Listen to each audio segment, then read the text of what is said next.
Chatco, Glenda Alcuero and family, Christine Rose Esquera and family, Vicky Aguilar and family, Romy and Anelita Layug and family. For the birthday of Clariville Layug, Corazon Ferrer, Marco Ferrer, Diane Sotianco. For the special intentions of Chema Yao, Regina Yao, Alexander Yao, Bernadette Yao Lim, Martina Aileen de las Alas, Gerald Sibayan, Lovely Canlas, Oscar Manalili and family, Richard and Chona Yumul and family, Tess Laus and family, Adoracion M. Caringal and family, Norma M. Mercado and family, Emerita M. Vino and family, Claro Sotianco and family, Maria Corazon M. Jose and family, Arsenia S. Maniliman and family, Ligaya and Margie Maniliman and family, Jasmine E. Maniliman and family, Rosauro Layug and family, Christine Rose Layug and family, Romerico Layug Jr., Leonard Calug, Anjuval and Rose Ann Dantes, Ray Mark and Ina Layug, Susette D. Malanta and family, Constancia M. Malig and family, Heidi and Raul Bognot, Danilo Arpilieda Jr., Cheche and Cian Vino, Angel Day Yabut, Nick Nock Yabut, Boy and Dale Yabut. For the complete and speedy recovery of Macbeth Torno, Marianne Almeida, William Aguilar, Jamie Ann B. Pino, Jeneline T. Lagman, Adoracion Caringal, Josen Ian Paul S. Manliman, Leonardo T. Malig, Emerita M. Vino, Erlinda M. de los Reyes, Maria Jenna Elizabeth Zingalawa, Catherine Cruz, Alma Gay Zingalawa, Luz Di Malanta, Angie Cerezo, Clariville Layug, Benigno Layug, Elaine Ang, PJ Batak, Dulce Paragas, Emmanuel Bernardo, Cynthia Bernardo, Daniel Bernardo and family, Ida Macaraeg Belia, Aurora Nicolas, Day Pineda, Estela Ganya, Aurora Nocolas, Evangeline Manaloto, Sandip Cherry Yachan, Viti Riz Hakatra, Matrina Makatangay or Makatangay. For the souls of Eulogio Antonio Jr., Vicky Manalili, Lenore Morales Hizon, Jesus Ricafort, Ramon Ricafort Jr. and Sr., Purificacion Ricafort, Adeline Ricafort, Jose and Candelaria Jose, Josefina Ricafort, Monsignor Norberto Coronel, Rosendo de las Alas, Gregoria Hernandez, Ruel de las Alas, Father Eric Santos, Arlene Bunyag, Edwin de Ramas, Pedro de las Alas, Isabel de las Alas, Justa de las Alas, Sani Pinca, Benedict Yusuf Razon, Levi Laus, Rufino and Alejandra de Leon, Rosita Wong, Constancio Escolastica, Jesus, Rogelio, Ernesto, Pedro, Maximo, Agida, Pepe, Junior, Engineer Jose Maniliman, Romeo Caringal, Geraldo Maniliman, Armando Mercado, Virgilio Sotianco, Armando Sotianco, Dolores Patawaran, Helen Valencia, Ricky Pantig, Jose Tomas Alayog, Albert Hopkins, Hector De Leon, Felino Vino, Josefina Vino, Restituto Zapanta Jr., Krisha Nicole Layog, Luisa Yuzon, Lay Ann Garcia, Maxima Bella, Danilo Bella Sr., Primitiva Macaraeg, Adelaida Johannes Galo, Norma Onceno, Pasiano Onceno, Roberto Jesus Sataya, Rodolfo Ferrer Sr., Telma Lamaris, Tessie Pabalan, Jacinto, Virginia, Serapio, Rosalina, Jun Chatco, Liza Dizon, Rolando Santiago, Regina Santiago, Raymond Santiago, Sander Sebastian Gonzalo Laxina, Esther Araneta, Edgar Morales, Werner Dreyer, Medelunita Cifra, Alfonso Coronel, Evangeline Aison, Jose Aison, Nancy Agapito, Howell, Salvador Agapito, Maria Jose, Mamerta, Persila, Walter Pordencio, Ernesto Salvador, Victorina Salvador, Nancy Reyes, and we pray for the souls of all departed, especially those who are in most need of God's mercy.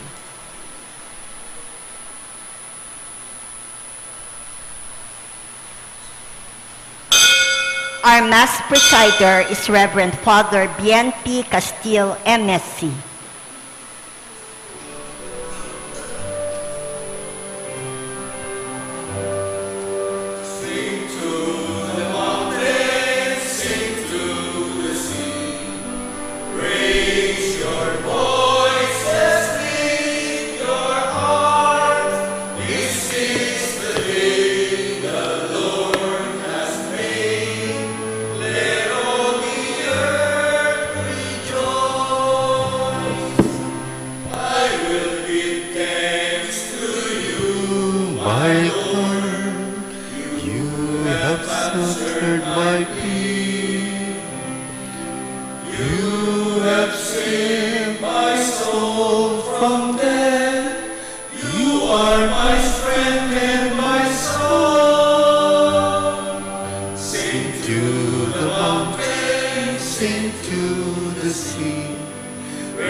The name of the Father, the Son, of the Holy Spirit.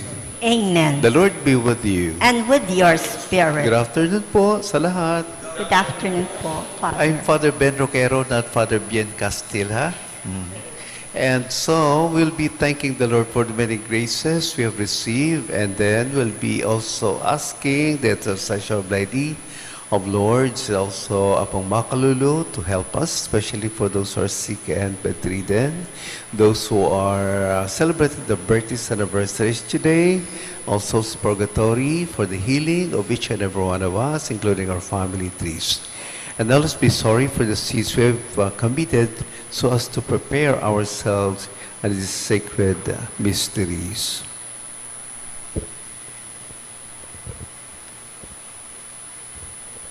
You were sent to heal the contrite of heart, Lord, have mercy. Lord, have mercy. You came to call sinners, Christ, have mercy. Christ, have mercy. You are seated at the right hand of the Father to intercede for us, Lord, have mercy. Lord, have mercy. May Almighty God have mercy on us, forgive us our sins, bring us to everlasting life. Amen. Amen.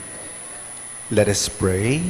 O God, who in the abasement of your Son have raised up a fallen world, fill your faithful with holy joy. For on those you have rescued from slavery to sin, you bestowed eternal gladness through our Lord Jesus Christ, your Son, who lives and reigns with you, unity of the Holy Spirit, one God, forever and ever. Amen.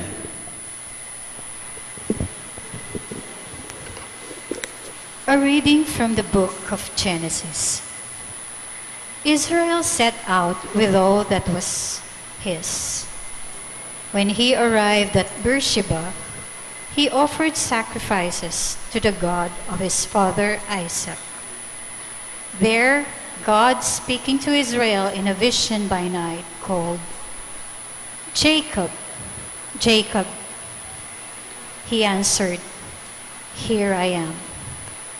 Then he said, "I am God, the God of your father.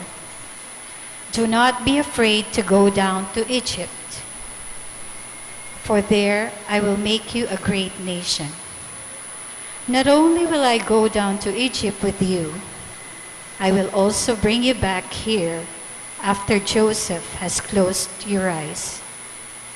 So Jacob departed from Beersheba, and the sons of Israel put their father and their wives and children on the wagons that Pharaoh had sent for his transport.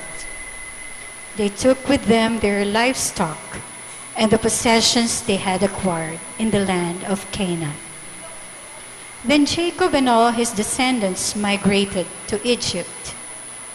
His sons and his grandsons, his daughters and his granddaughters, all his descendants he took with him to Egypt.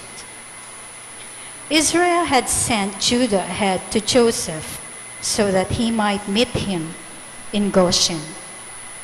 On his arrival in the region of Goshen, Joseph hitched the horses to his chariot and rode to meet his father Israel in Goshen. As soon as Joseph saw him, he flung himself on his neck and wept a long time in his arms. And Israel said to Joseph, "At last I can die, now that I have seen for myself that Joseph is still alive." The word of the Lord. Thanks be to God.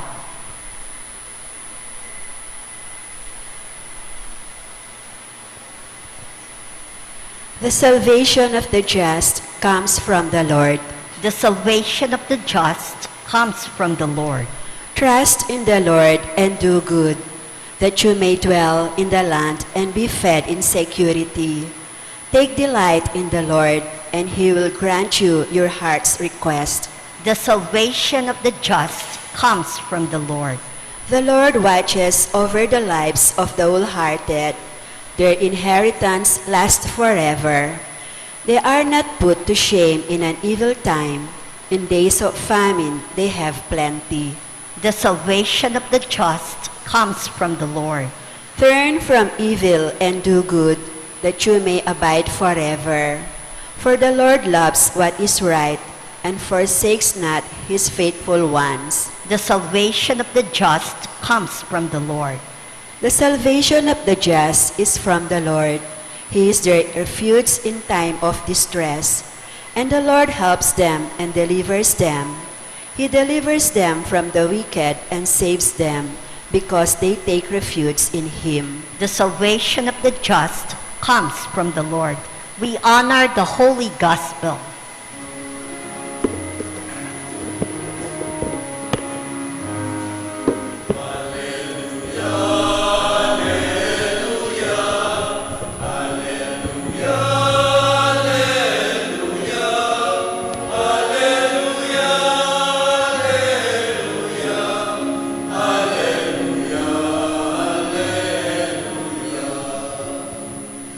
When the Spirit of truth comes, he will guide you to all truth and remind you of all I told you.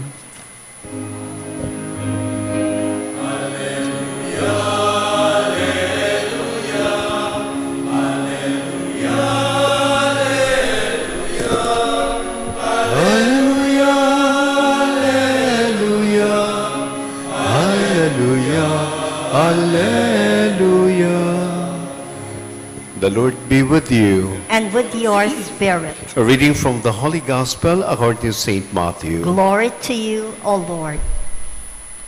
Jesus said to his apostles, "Behold, I have sent you like sheep in the midst of wolves. So be shrewd as serpents, as simple as doves.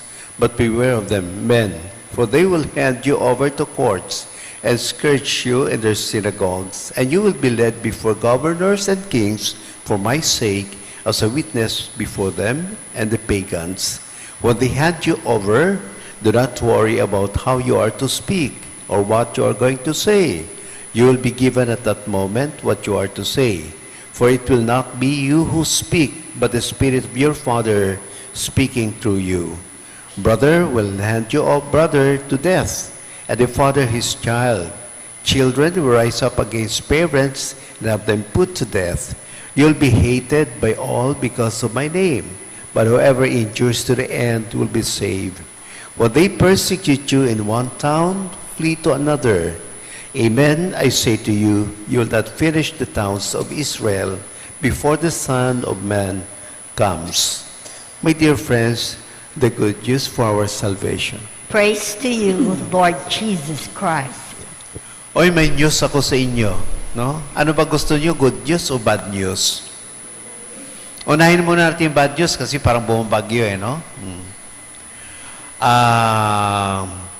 Ang bad news daw ay hindi na uso ngayon ang marites. Alam niyo marites, no? Mari, ano ang latest, di ba? Ang good news ngayon ay, ang uso ngayon ay si anti-piling. Yun na, ha? Okay. Sino ba yung si anti-piling? Na-intriga na kayo yan. Yung si anti-piling, yung piling maganda, piling malinis, at piling mayaman. Yan. Uso ngayon yun, no? Wala nang marites. Okay? Alright. So, may mga tao daw na sabi nila, feeling maganda o feeling beautiful ba, feeling maganda, pero mukha namang paa. Tapos sabi niya, kung makapanglait, ito siya no, kung makapanglait, si feeling maganda, kung makapanglait, akala mo may mukhang artista. Ayan. Yung iba naman daw ay feeling malinis. Okay? Pero sila pala ay may tinatagong dungis. Yan, no? Yung iba naman daw, feeling mayaman. Feeling rich kid, kumbaga. Kung may kung may makapagyabang, akala mo may tinatagong yaman, no? Pero lahat ng bagay, ipopost ka agad, especially sa Facebook, no? Para may ipagyayabang lang. Kaya lagi mong katandaan, be yourself, no? Magpakatotoo ka. Huwag kang maging huwad para lang maging mukhang kang angat sa lahat. Kung anong meron ka, magpasalamat ka na lang. Huwag ka maging piling maganda, piling malinis, at piling mayaman. Yun lang. Tapos na. Ano ba yung kwento ko? Mamaya i-connect ko yan sa aking homily, no? Okay. So, punta tayo sa homily kasi ako naman papagalitan ni Lord ito kung nag-marites na tayo rito tapos hindi natin na-touch yung gospel, no? Okay. Ay, tumango naman kayo. Kailan ba? Bahala kayo dyan. Okay. Sa gospel po natin ngayon, ang maganda rito, no? It talks about the shepherds, no? Gusto ko ito, no? Sabi ni Lord, behold, I am sending you like sheep in the midst of wolves. Okay? So, para bagang pinapadala daw tayo, no? Tayong mga tupa, pinapadala tayo sa mga lobo. Di ba? Okay. Bakit yung tupa, yung minimension dito? Dahil sa magandang ugali ng tupa. Yung sa time kasi ni Jesus Christ, even the Old Testament, no? Ang tupa kasi very, very important yan sa buhay ng mga Hudyo. Kasi siya nagbibigay ng gatas, no? Nagbibigay ng karne sa kanila, at saka yung, di ba, yung jacket nila kasi very cold, di ba, no? Yung wool na jacket, no? So lahat yan ay binibigay ng tupa. Okay? And besides, yung tupa, ang dami niya characteristics to. Simple, docile, peaceful At above all, ito sila yung ginagamit na offering sa temple kapag meron silang katulad dito, no? Nga may assembly tayo, misa tayo, sila ino-offer para na ialay sa ating Panginoon Diyos. Kaya nga, hindi ba sa misa may tayong kordero ng Diyos, no? Nag-alis sa sala ng sanlibutan. Love of God takes away the sins of the world. Doon yun nakuha. Kaya nga, very important yung tupa o sa panahon ni Jesus Christ. Kaya ginagamit. Kaya nga in the scripture, there are around 500 times na minimension yung salitang tupa o sheep. Okay? Naintindihan no? Tumangon na lang kayo. Pag hindi, explain ko na naman uli. No? Sige. So, ngayon, sabi ni Lord, ipapadala ko kayo, mga tupa, sa gitna ng mga wolves. So, anong gagawin natin? Ibig sabihin, sa mga apostles na pinapadala ni Lord ay something like sinasabi rito na kayo ay maka-experience kayo ng rejection. Hindi kayo tatanggapin ng mga tao. Yung iba sa inyo, babatuhin pa kayo. Makakarinig kayo ng hindi magandang salita. Magugutom din kayo because of me. And then, sometimes, you'll be put to death. Papatayin kayo. Pero sabi niya, no, don't be afraid. I will be there for you. Di ba? Kung i-connect naman natin sa buhay po natin ngayon, di ba? Dami rin natin mga problema. Many of us, the point of our life, sinasabi natin, tama na, parang ayaw na natin. Kaya nga, yung iba siguro nagkukumit na lang suicide. But no, sabi ng Lord, no, ayaw. Kasi nga, may mga problems tayo, may mga struggles tayo in life, which is the same because we want to be good. Diba? We want to follow the Ten Commandments. We want to be Christ-like, and we want to follow Christ. That is why we feel o kaya na experience, no? We experience all of these struggles and problems and challenges in our life kasi nga we want to be with Christ. Okay? O kung we want to be with Satan, madali lang. Pag nagalit ka, kasi nga you want to be with Satan, di patayin mo. Period.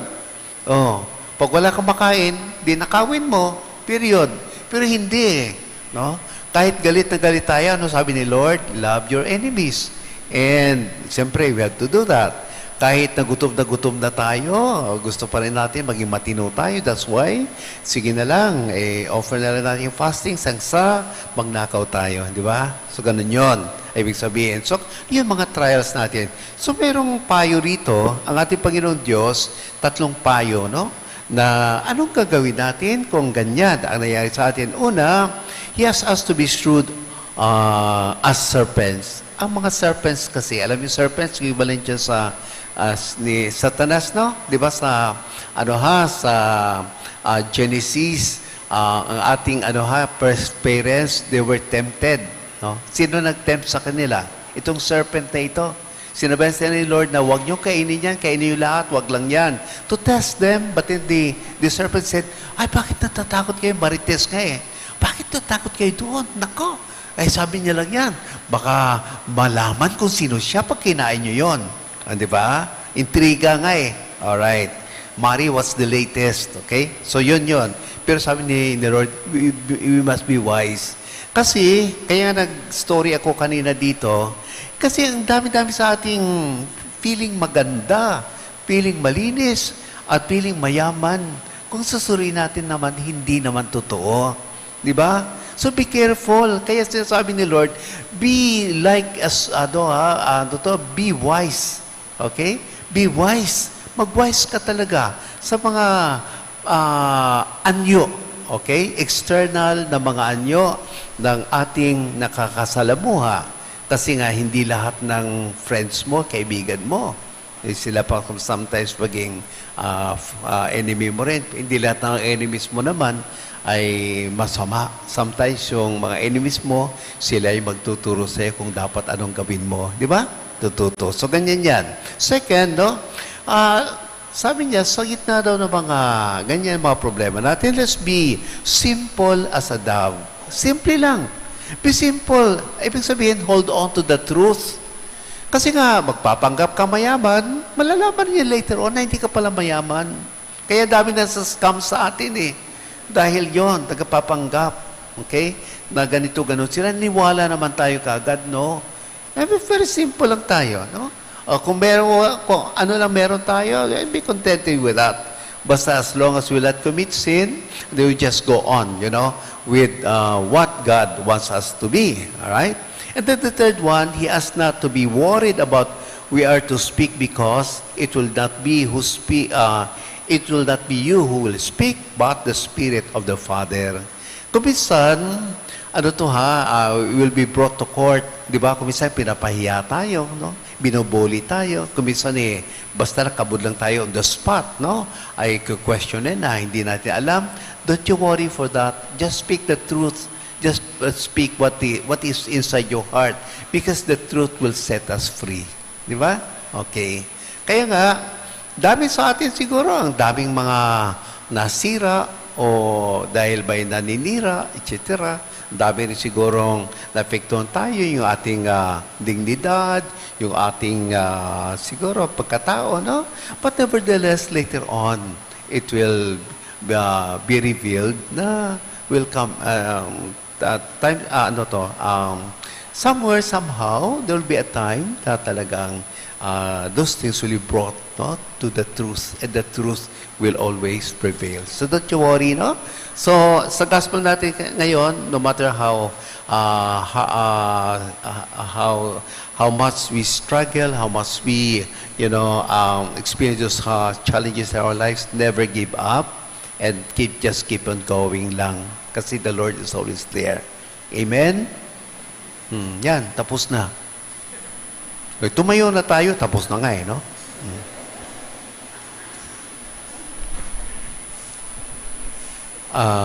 Let us pray now, assured of God's guidance and protection. Let us approach God, knowing that He's always ready with the help that never fails. And every petition or response be, Father, send us your Spirit. Father, send us your Spirit.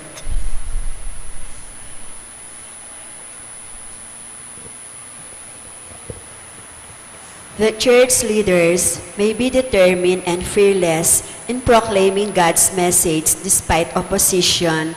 Let us pray to the Lord. Father, send us your Spirit. That nations and peoples may be freed from sinful systems of oppression and terrorism. Let us pray to the Lord. Father, send us your Spirit. That those experiencing difficulties in their marriage may receive the grace to persevere in their commitment. Let us pray to the Lord. Father, send us your Spirit. That those tormented by fear and anxiety may find protection within the community. Let us pray to the Lord. Father, send us your Spirit. That those who have died may reap the rewards of their labors in God's eternal kingdom. Let us pray to the Lord. Father, send us your Spirit. We now pray for our personal intentions. Let us pray to the Lord. Father, send us your Spirit. Father, you are the source of life. Dispel the darkness of evil for our hearts and fill us with the brightness of your blessing. We ask this through Christ our Lord. Amen.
Pray with your brothers and sisters for sacrifice that yours be acceptable to God, Almighty Father. May the Lord accept the sacrifice at your hands for the praise and glory of his name, for our good and the good of all his holy church. Let us pray.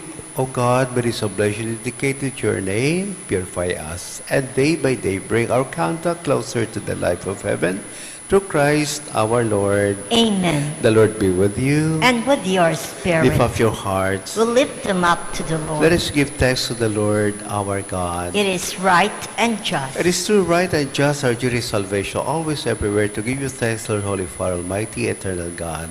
His death we celebrate in love, His resurrection we confess, we live in faith, and His coming in glory we await with unwavering hope. And so with all the angels and saints we praise you, as without end we acclaim.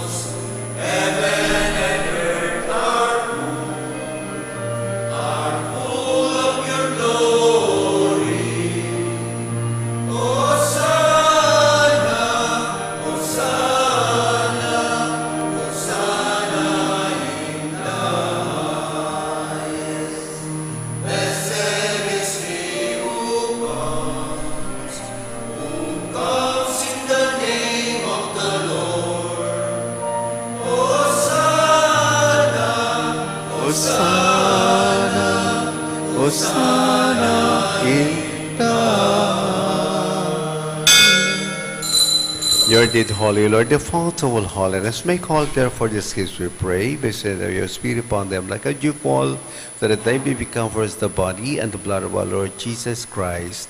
At the time he was betrayed and entered willing to his passion, he took bread, and giving thanks broke it, gave it to the disciples, saying, Take this, all of you, and eat of it, for this is my body, which shall be given up for you.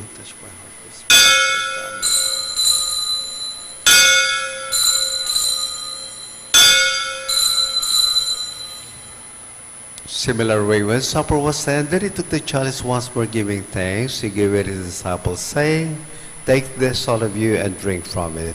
For this is the chalice of my blood, the blood of your eternal covenant, which will be poured out for you and for many for the forgiveness of sins. Do this in memory of me.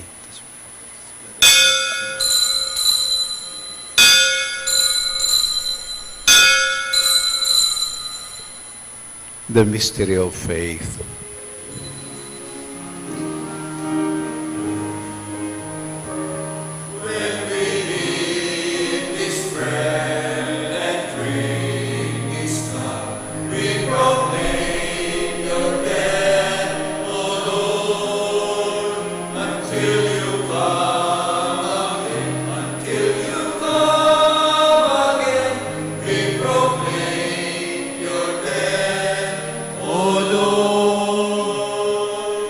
Therefore, as we celebrate the memorial death, resurrection, of our Lord, the bread of life, chalice of salvation, giving thanks that you have held us worthy to be your presence, we return to you.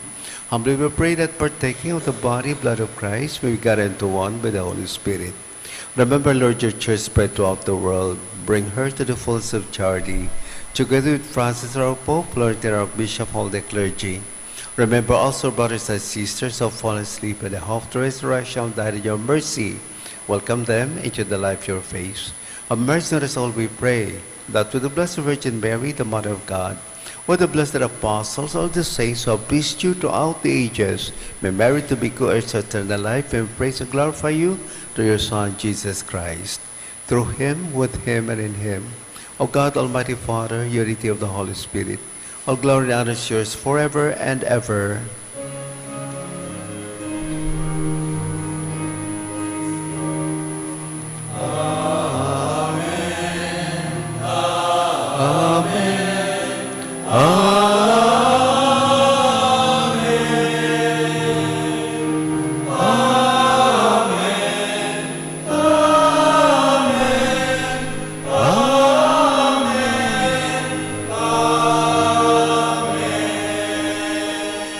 Getting our prayers into one is to ask the Father the words that Savior taught us.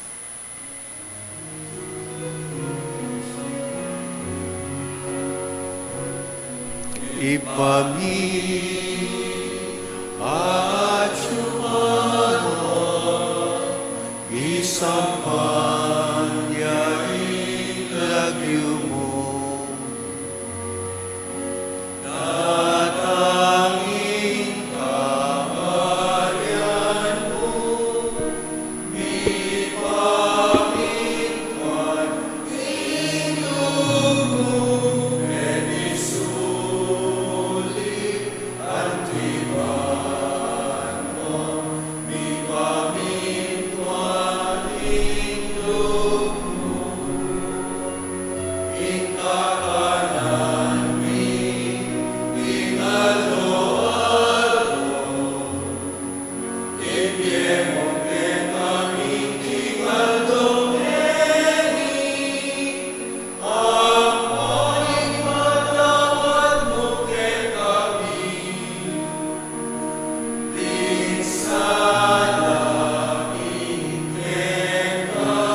Deliver us, Lord, we pray, for every evil. Graciously grant peace to our days, that by the help of your mercy, you always free from sin, and save all distress as we await the blessed hope and the coming of our Savior Jesus Christ. For the kingdom, the power, and the glory are yours, now and forever. Lord Jesus Christ said to your apostles, peace I leave you, my peace I give you.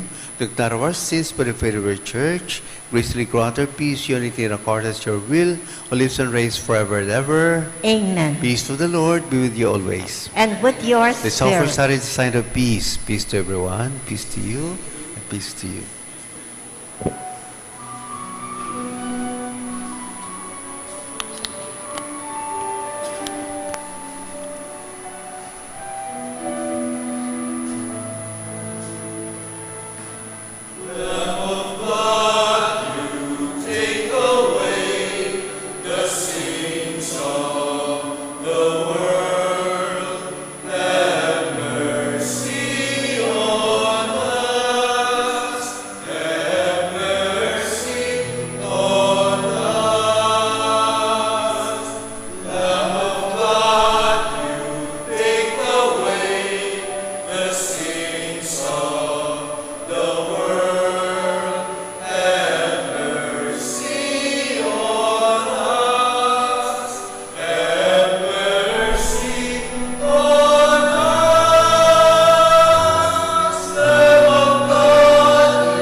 Dear friends, since the love of God still takes away the sins of the world, up are now invited to partake in his banquet.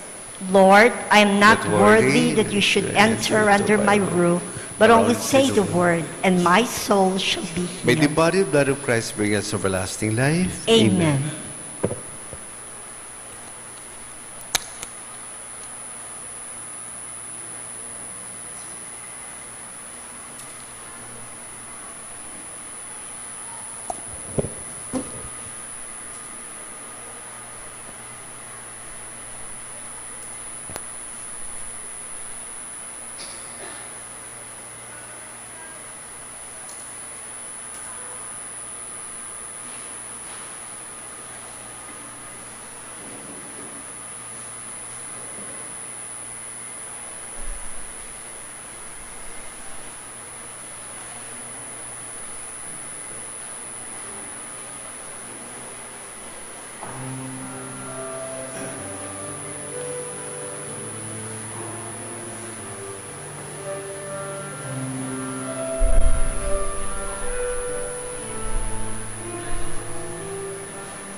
Please remain seated for the announcement.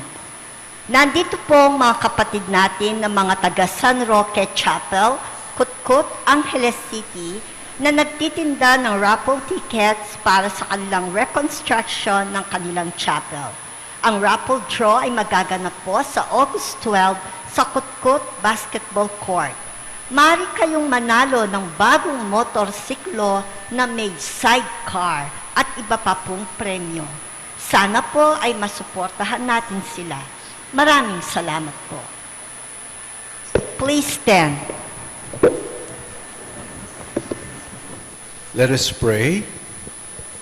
Grant, we pray, O Lord, that having been replenished by such great gifts, we gain the prize of salvation, never cease to praise you through Christ our Lord. Amen. Prayer for the blessing of the sick. By your blessing, God Almighty Father, you gave us strength and support in your frailty. Turn with kindness toward our sick brothers and sisters. Free them from all illness, restore them to good health. Through the intercession, Our Lady of Lords, so that in sure knowledge of your goodness, they will gratefully bless your holy name. We ask this through Christ our Lord. Amen. Prayer for the blessing of rosaries and other religious articles.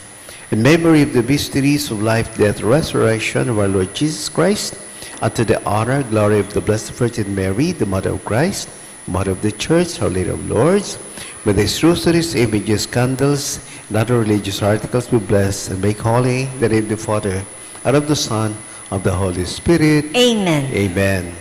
The Lord be with you. And with your spirit. And may the blessing, Almighty God, the Father, the Son, and the Holy Spirit remains with you forever and ever. Amen. Our Mass been offered. Let's now go in the peace of Christ. Thanks be to God. Thank you for joining. Good afternoon.